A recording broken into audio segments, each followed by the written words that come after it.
Ahojte ľudia, je váš dnešného videa a toto video bude, čo ja mám za mojich skvišíkov.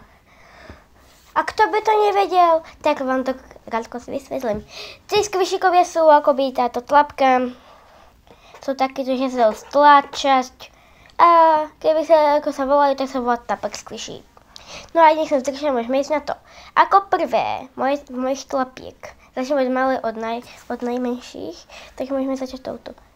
Táto tlapka je úžasná a je akoby nová. Je veľká. A mňa štve, že je tenká. A ja som ju umýla, lebo ona bola chlupatá, úplne sa lepila a ona je fajná. Ona je úžasná, takže je nová táto. A ako druhá je tu táto, ktorá aj svieti, vidíte? Svieti. A je úžasná, ju milujem. A ako druhá, je tu tiež, mám 3 veľké, ale táto, oni sa ani nehovorí, ona je gigantická, ona je gigant. Tu som si zmerala. A ona je úplne obrovská. Takže tak. A táto je taká ako táto, ale táto zasa nesvieti. A je farebná. A táto je zasa presvitno fialová. Ako štvrtú tlapak skvišíka mám túto mačičku, ktorá je strašne cute. Pozrite sa na jej očka, vidíte?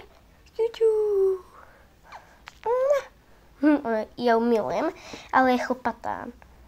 Vidíte? Nie, ale je troška aj masná, to ma štve. No a ako... Počkajte, si musím spočítať.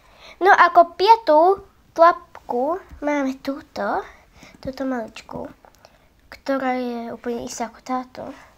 Ale táto má zasa tmavšie vankúše, úplne mám 2, čo je mega divné. A milujem ju. A pozrite, ona sa dá dosť naťahovať. Ako vy, tabletky ste štvali, mňa neštvú, bo tie tabletky sú nádherné.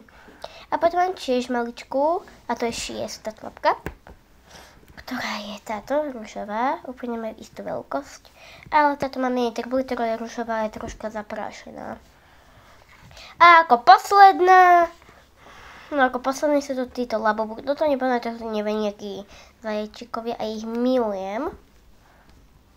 A na toto video bolo to všetko, tak zatiaľ čau!